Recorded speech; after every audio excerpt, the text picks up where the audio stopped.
Afternoon, everyone. It's great to see you all. Happy to be in Austin and happy to be doing this amazing panel with these four amazing leaders.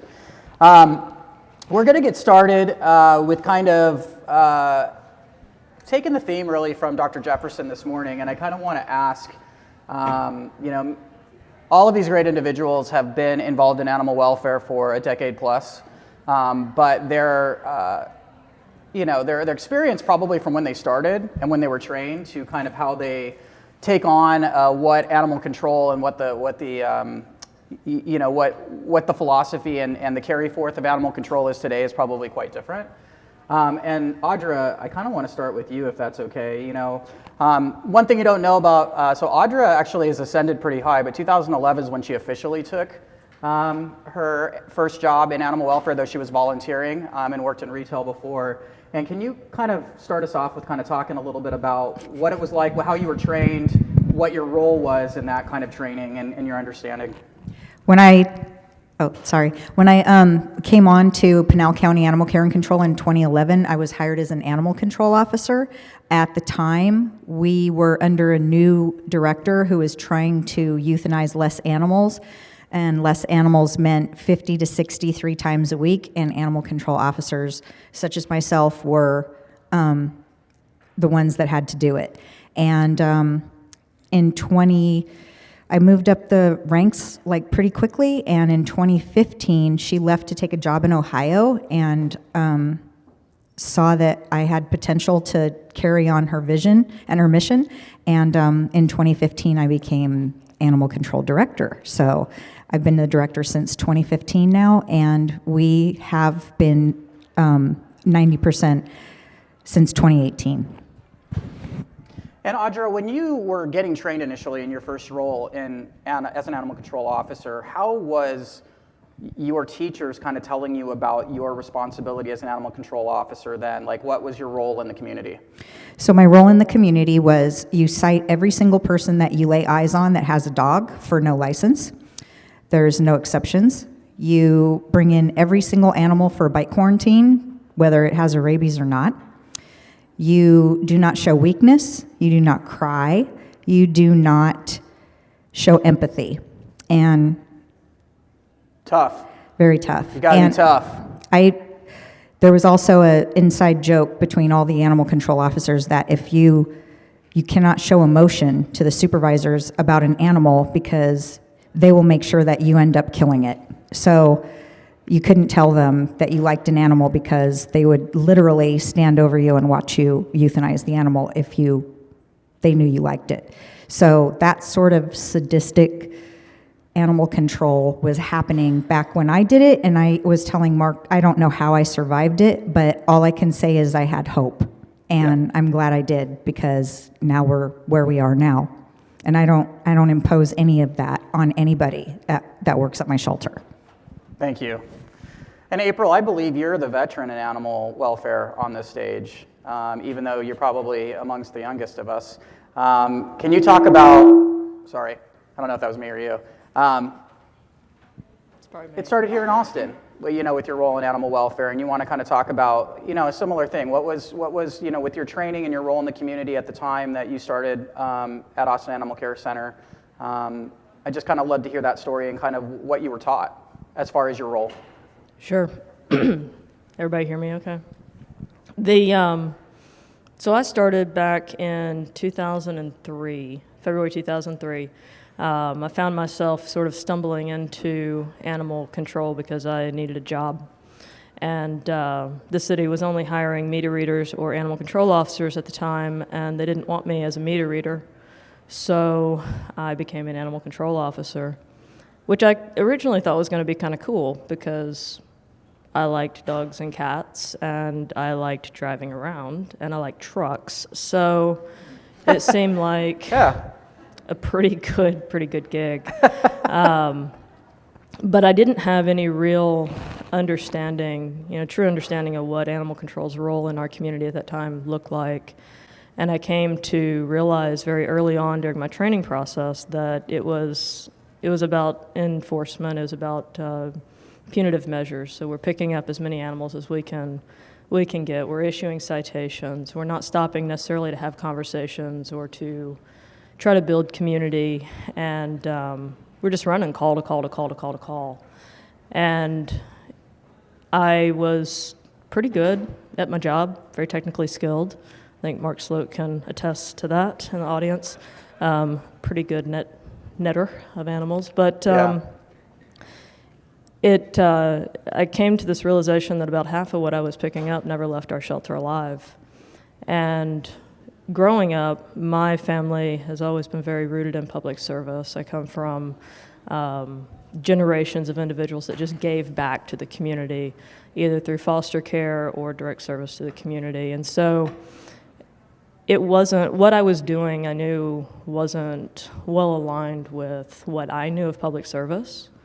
And so it took some real, personal reconciliation with what I was doing, with what I thought I should be doing, before I could really decide whether or not I was going to continue in this field. Unfortunately, I came into Austin at a time where there was great opportunity to sort of enact some change and try some new things. And over the years, we were able to start implementing some different processes and really start focusing on that engagement role and really connecting to our community. And with that, we found that we could keep animals in their homes, we could keep them safe, we could build safer communities by connecting people with the resources, information, tools they need to help keep their pets in their homes and help keep them safe. That's great. Thank you. And then Leanne, I wanted to ask you, and this is going to merge into you coming to Austin, but obviously your entry into animal welfare was 2012, but with a pretty illustrious background in municipal work in parks, if I'm not mistaken. So you probably had some sort of experience and quick learning, and I would love to hear a little bit about that, but also if you'd like to tell everyone kind of about your journey into Austin. When you came here and kind of the things that you saw and the things that you started working, because three of these individuals obviously come from a similar tree, even though April was here before Leanne, they all developed under each other, and so there's going to be some merging of stories here. I got preoccupied by some microphone drama, so if That's I'm okay. not answering what you actually wanted me to answer, please redirect me. I will. Done. Done. Mark said, I'm actually still very new to animal welfare. I started actually in 2013 after spending a decade working for the Fairfax County Park Authority. It had very limited connection to the animal shelter. As far as I knew, it was the place where you buy your dog its license, and it was the place when I had a feral cat with a broken leg, they told me not to bring it because they were just going to euthanize it, which kind of planted the seed that I had this idea that the shelter was the place where you took animals in your community that needed help, but clearly it wasn't in our community at that time. One of the most important things I learned working in parks is the value of community. The decade in which I was working, there was a big movement to focus on stewardship of parks. And moving away more from sort of active recreation. And so it was really this idea that we were all responsible for stewarding and protecting and caring for and solving problems at our parks. It wasn't just the people, it wasn't just the responsibility of the people who worked in those park settings. So when I had the opportunity to leave the Park Authority for an assistant director position at the Fairfax County Animal Shelter, I made it with two things in mind.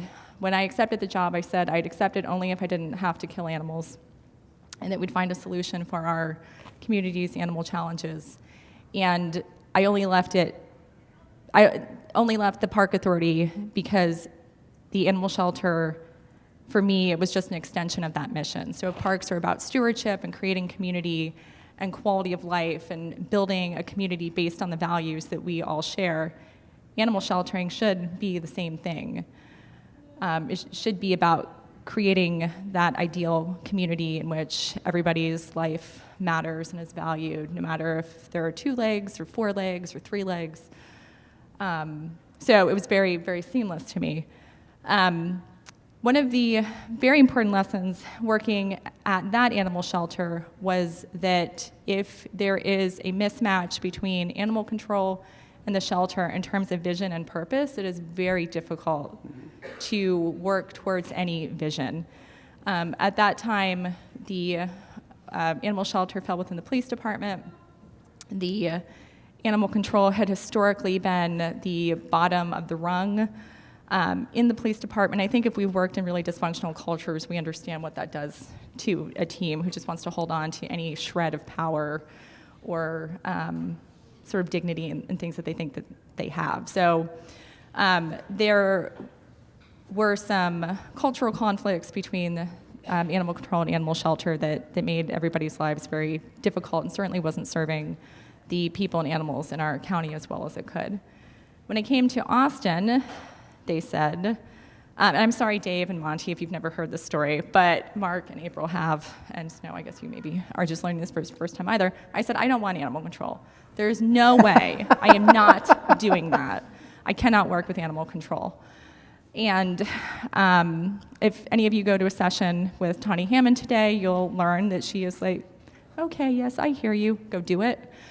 So I ended up with animal control. But very quickly, it occurred to me that animal control was in many ways just like working for the park authority. And so, just keep going? Yeah. Okay, great. Keep going. Bring it. And you're hitting all the points I asked. Okay.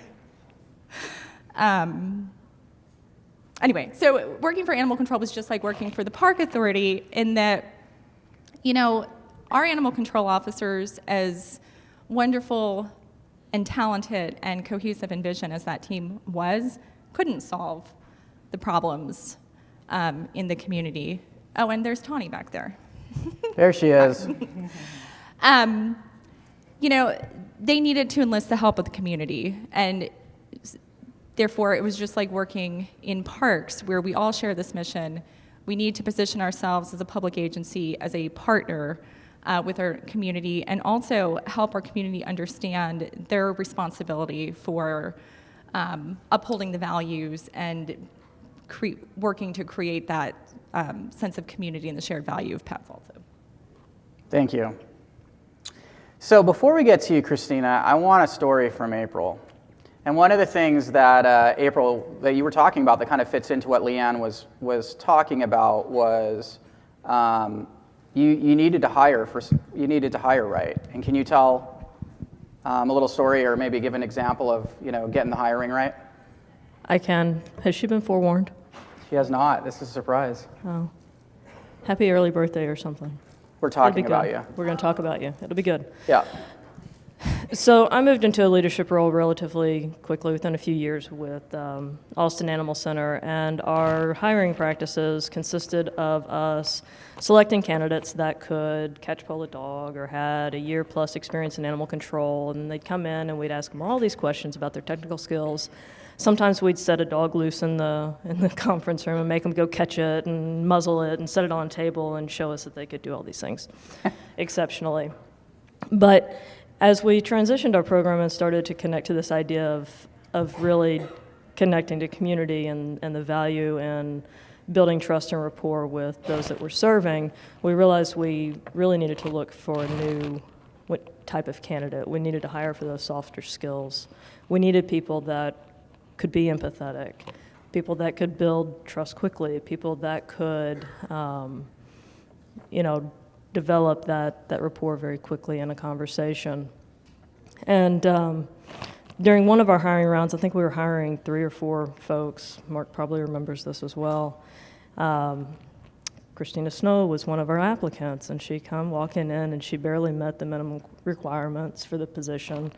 She kind of squeaked by, made it into What our. was Crystal's occupation? Do you remember? I'm getting to that. Okay, you're gonna get it. All right, good. Yeah. So she had an impressive resume, had done a whole mess of different things, but she was most recently working as an accountant. And we're like, well, I guess we'll see how this goes. But in the interview process, she demonstrated this, keen ability to connect with her audience and to use her past experience in developing relationships with people and connecting with people to articulate how those skills that she had, those soft skills, were transferable to the role she was seeking. And it was really that solidified the decision around bringing her on board. So there you go. That's why she's here, an accountant. Look at her now. So you're an accountant, you get the job. You're being hired for soft skills, which may not sound the greatest way to describe it, but it's the best way to describe it as well. It shows an evolution of thought about how we're going to do animal control and animal protection. And as somebody who is coming in, obviously you had interest in animals and knew some things, but not professionally. Well, no, you did professionally work in some animal welfare in San Diego, didn't you, before that? So you did have some animal welfare background. Yes. But tell me about that kind of initial transition into Austin Animal Care Center and your work as an animal control officer there. I'm not going to lie. I had no idea what a game player of a shelter that I was actually going into. I did accounting for 9 years. I'm originally from San Diego, so I did work for a couple animal shelters out there. But I was ready to get back into, the animal welfare game. And, April and Mark, and I believe Dave was on the panel, y'all took a huge chance on me. And I really found, I'm not going to lie, when I first came in, I think, April, I'll remember this forever. You were like, so do you think you can hang? And I was like, oh, man, I hope so. This is a different ball game. But it's made me the manager that I am now. I was there for 5 years. I did some field training, and I saw a lot of things that in both April and Mark that I now have brought to Pima County. And it's ever evolving, and it has been quite a challenge. And I thought I knew everything working in Austin. I thought I had all these great examples, and then, I moved to Pima County and was like, wow, none of this applies. So, I'm grateful for everything that they've done, and it's been a ride. Well, and I think that's an interesting next step to talk about in staying with you is you took a job in Pima County about 2 years ago, which was also going through their own line of progression, but still progressing.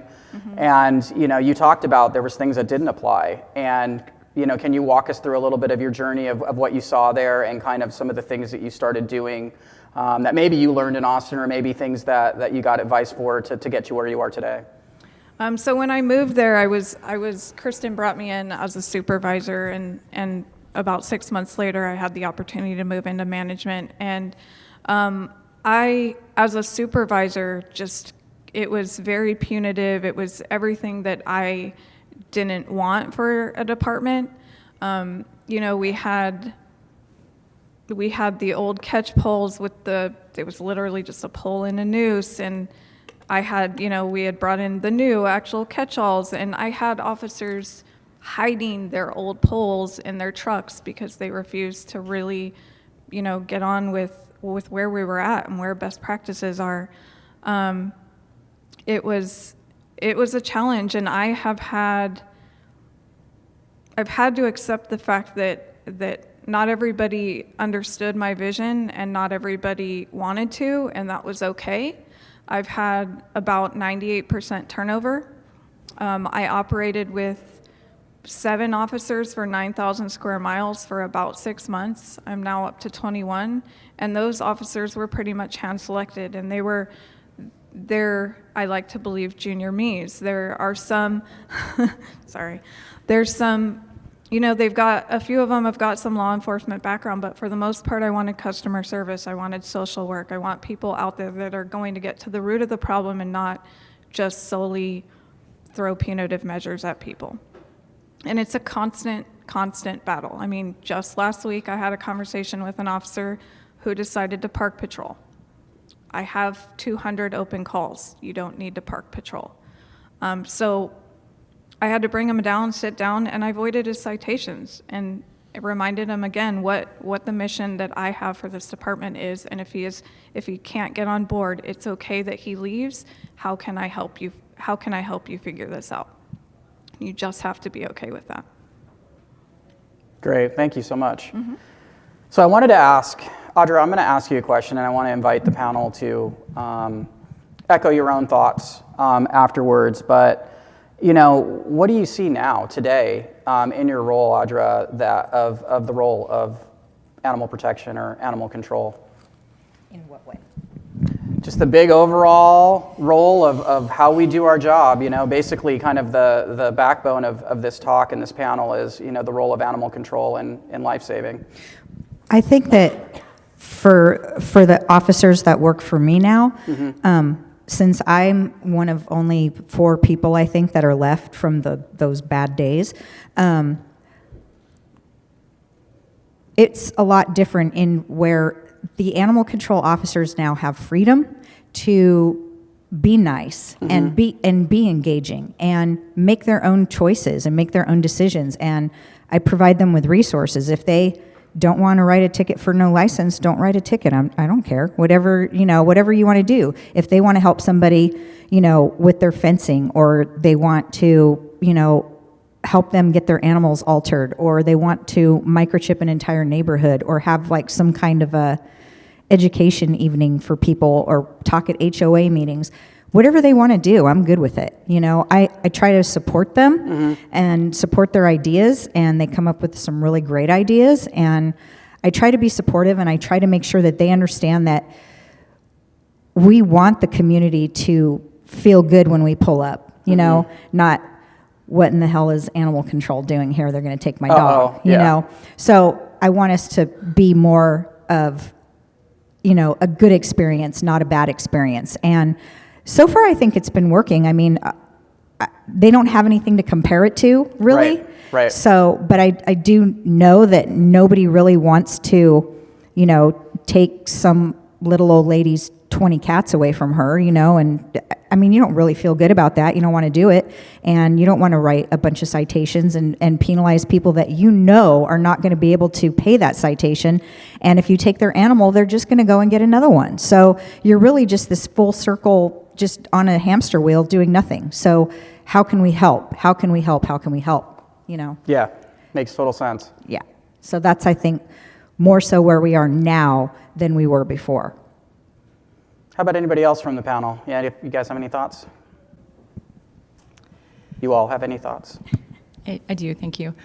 One of the criticisms I think we've all heard of no-kill sheltering is that no-kill shelters tend to be very full. And no-kill shelters are full because, one, you're not killing things, you're trying to save them and help them. Secondly, shelters are full because, as I alluded to in my previous comments, shelters are a reflection of conflict and unmet needs in our community. So there are always people and animals in crisis in our community, and the shelter is the entity in that community set up to help them.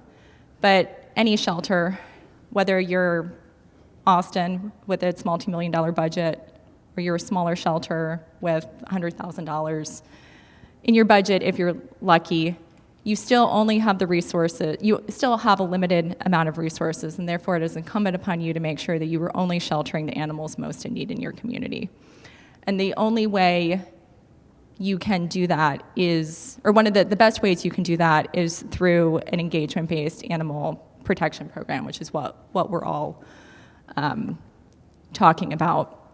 I still remember sort of this aha moment that I had in Austin, where I realized that, if you want to stop shelter killing, you start that in your shelter with programs and processes, and you don't focus so much on, worrying about animal cruelty in the community necessarily. But the way you stay no-kill, what keeps Austin no-kill is its animal protection team, and it's by hiring the types of people that, as April is talking about, it's by empowering them in ways like Audra is talking about, and it is by having a really clear vision for how your team contributes to animal welfare in your community, as Snow was talking about. Yeah. So, on somewhat of a tangent, I want to ask April, you've just taken over management of Baytown. It's relatively new, a few weeks, right? And you've been in Austin, gosh, probably 15 years or so before that. How's that transition been in regards to kind of what we're talking about, and where are they at in comparison to what you're used to, and where are you going in regards to building your roadmap to where you want to be? Well, I guess in one word, it's been rough. It's been rough. Yeah, if I'm being completely frank and honest with all of my friends here, my very close friends out here in the audience. The transition, I consciously went into this role overseeing Baytown Animal Services, shelter operations and field services, knowing that it was a shelter that was not at the level of life-saving that we have come to expect in our community. Last year, their life-saving rate was somewhere around 69, 70%. So, really low. But I also went into it knowing that our industry has a host of programs, proven programs that we know that we can plug in, and they, when you can scale them up, scale them down, no matter your community, and you can improve and enhance life-saving in your shelter, but you can also improve your relationship with the community. And because I spent most of my career in Austin running community-focused programs, I felt like it was a good fit for me.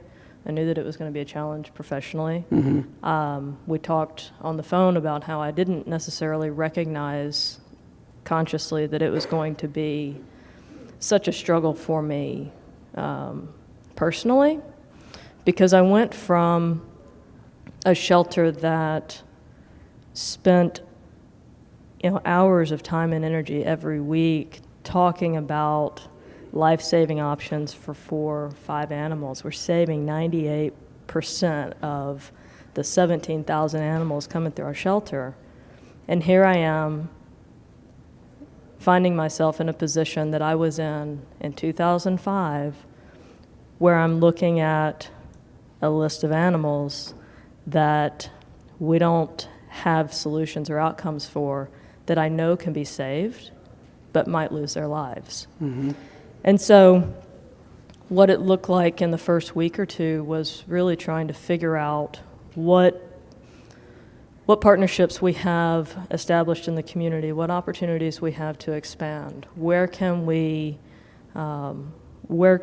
push to try to maximize our capacity, where can we, what phone calls can we make, what people can we connect with to try to start moving animals, because animals just sort of sat in our shelter. They still do.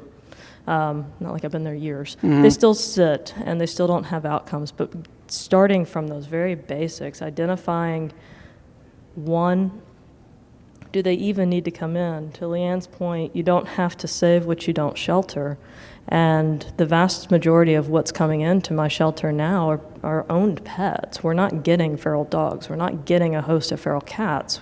We're picking up healthy owned cats from the community and bringing them to our shelter, mm-hmm. where they have no outcome. Mm-hmm. And so, it's looking at, those first couple of weeks, we're looking at those outcomes and trying to help animals get out alive. And now it's shifting to implementing those engagement-focused practices and getting staff aligned with that philosophy. Yeah. That's great. And I know you know a lot of good people to reach on when you need to. I do. And you know a lot yourself. I know a little. You know a little bit. A little. One of the things, and Leanne, you touched on this a little bit, but, it's often, whether you're on no-kill, you're on the blue team, no-kill side, you're on the red team, social conscious side, we like to kind of section ourselves off and try to pretend like we're one thing or another when there's a lot of carryover with this stuff. And if you're on the no-kill side, a lot of it, a lot of the criticism goes around, you're only affected by your life-saving number. And that's the only thing that you care about, forget all the dead on the road on the way there kind of thing, where in social conscious sheltering, it is, again, an emphasis on kind of the 4 freedoms and that kind of set of thought, but not necessarily on success measurements. And like in particular, Christina, you and Audra all are obviously on a multi-community, anti-cruelty task force. You're also obviously extremely concerned about life-saving. Can you two individually kind of give us some thought on how you juggle the fact that those are actually binary things and they're not at opposition to one another? No, really, go. So I think that I constantly juggle what I see and what I know. I think that for me, half of me is so, public safety is number one and get kind of tunnel visioned. And it isn't until I get to actually be in like my actual manager role that I get to see the other aspects of things. We get animals brought in that are, in horrible medical condition. There's something emergent happening, and the vets are doing what they can to save it, and they want citations issued, and immediately you look at that and you're like, oh my gosh, absolutely, we're gonna throw the book at them. But then you get more information, you're able to step back, and you find out that, they actually did maybe potentially reach out for help, or they have contacted vets, and it's a hard line to ride. I and myself and Audra are on the Animal Cruelty Task Force in Southern Arizona, and for me, I've joined it within the last, I think, 4 months and became the public information officer within the last couple months. It's been interesting to me because it's mostly law enforcement and lawyers and all of that, and while they have great education and background, they don't have the outreach, philosophy. They don't see that there's more that we need to offer and that we can give the community so that we don't get to these, critically injured animals that, are giving birth in the backyard. And you name it, we see it, so. Please, please do. So to add with what Christina said, I've made some really unpopular decisions with my officers in the last few years. They'll just get really riled up and jazzed up and just pissy and want to cite this person, like for everything under the sun.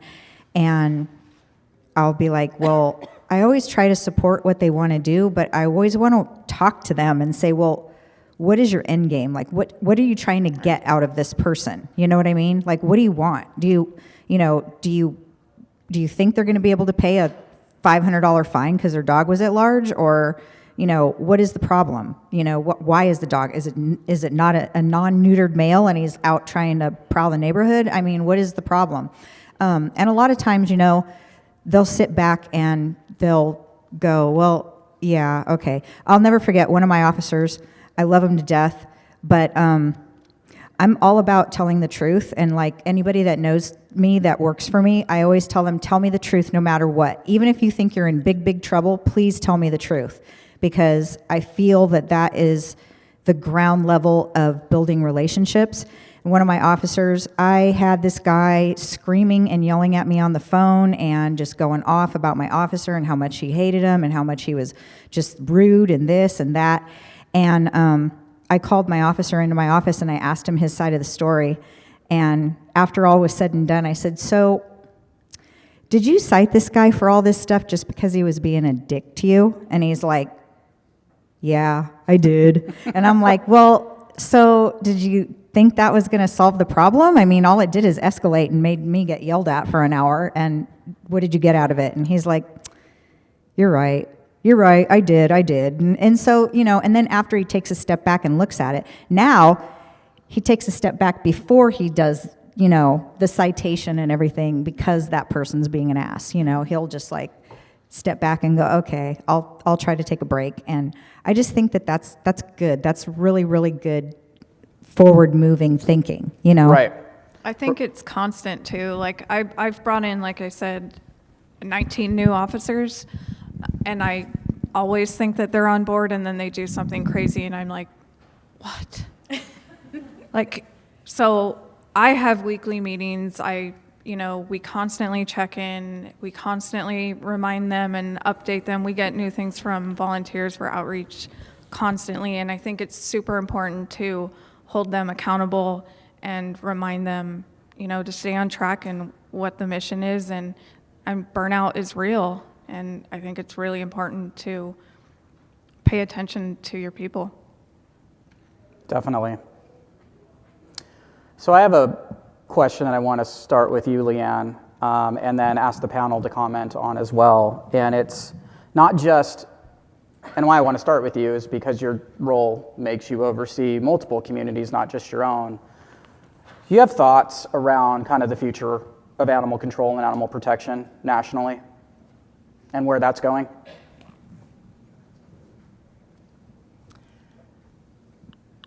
I think that Audra made a really good point that I wanted to take an opportunity to emphasize and sort of answer your question in a roundabout way.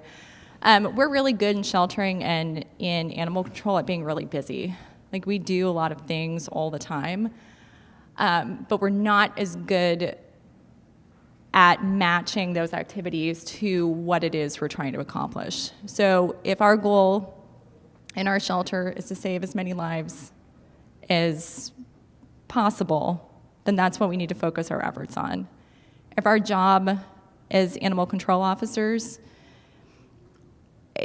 sometimes we'll ask animal control officers, and this happens in communities, what their jobs are. They answer that their job is to enforce ordinances. One, that's a really crappy job, and I'm sure why nobody signed up. And secondly, the purpose of ordinances is to really create a standard of care in the community, or it's to normalize a set of behaviors, or it is to elevate the status of animals in the community. And as Audra mentioned in her example, blind enforcement doesn't necessarily get you any closer to that goal. So what I see as, there's been a lot of discussion, I think, nationally about what animal control agencies are. And so I think that moving forward, we're going to see more effort on developing KPIs, so key performance indicators that are actually measuring how animal control activities impact something in the community. Because arguably just issuing citations doesn't make your community safer. It doesn't make people, quote, more responsible pet owners. So I think will be more scrutiny on how we measure success. I think that as that conversation happens, we'll see more communities embrace sort of that engagement-based approach. And I realized at some point that we never really defined engagement. We defined it here in Austin as positioning ourselves as a partner. So we are working with our community to try to resolve animal complaints or animal concerns. That doesn't necessarily mean that you won't issue a citation. Your citation, your ability to rely on enforcement is just one tool in your toolbox to bring somebody into compliance. So I think that creating teams that are more well-versed in how to have difficult conversations and to creatively problem solve and connect into other social and public health type agencies is where, and services, is where we'll see animal control going. I think we've gotten really good lately, recognizing that, having the conversation that people are the solution to our animal problems, but we have to connect them with the resources to be part of that solution. And then I think, related to that, I think that we'll see more of a case management approach in being able to identify and better work with segments of our community that are sort of repeat offenders, and use more of that kind of case management approach that we're applying to managing behavior in shelters and managing to other social issues like homelessness and mental health. I think we'll see that applied to animal control, to hopefully help the people in our community be the pet owners we want them to be and keep the animals out of the shelter. Right. and break that cycle that Audra was talking about. Right. Any other panelists have any thought or anything to add? That was pretty succinct and good, right? Yeah. What she said? Yeah. I don't know that any of us can say it better. Yeah. Agreed. So we're pretty much pretty close. We have 5 minutes, which doesn't give us a ton of time for questions, but maybe we should do one question. But I also want to end about a minute or two early and give you all a chance to take out your phones and give feedback. It's really important. So we'd like to do that, but let's take a question or two really quick, if you don't mind. Our shelter works with, I'm sorry, I really don't need it. Our shelter works with partner communities that have their own animal officers. So we don't really have, our biggest struggle is I can coach our animal officers to have a community outreach type of approach, but I can't coach them. And 3/4 of the animals we get in to our shelter come from those partner communities, many of them which don't need to come in if they had done some more of those community outreach efforts. So how would you suggest changing their culture to match our culture? Who wants to answer that? Go ahead. You want it? Just quick question for you. Do they work with you through contract? They do. Okay, so that's one place you can start. You can set expectations around how they're going to apply field services in their communities through your contract. Are they with the police department? Yes. Okay. Yeah. Uh-oh.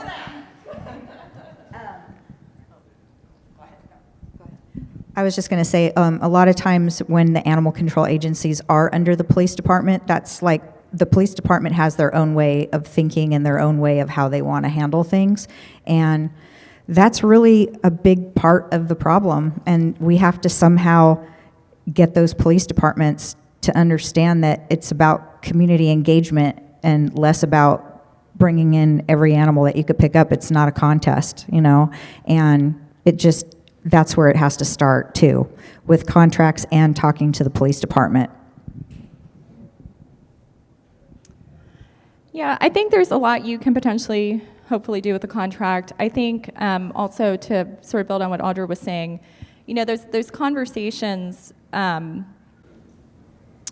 know, it sounds like they're just doing things the business as usual, and so it would be interesting, perhaps, to delve more deeply into a conversation with those police chiefs or whoever is in charge to find out what it is they're trying to accomplish for their community and whether rounding up all of those animals is really solving their problem. Because it sounds like that's probably just that hamster wheel.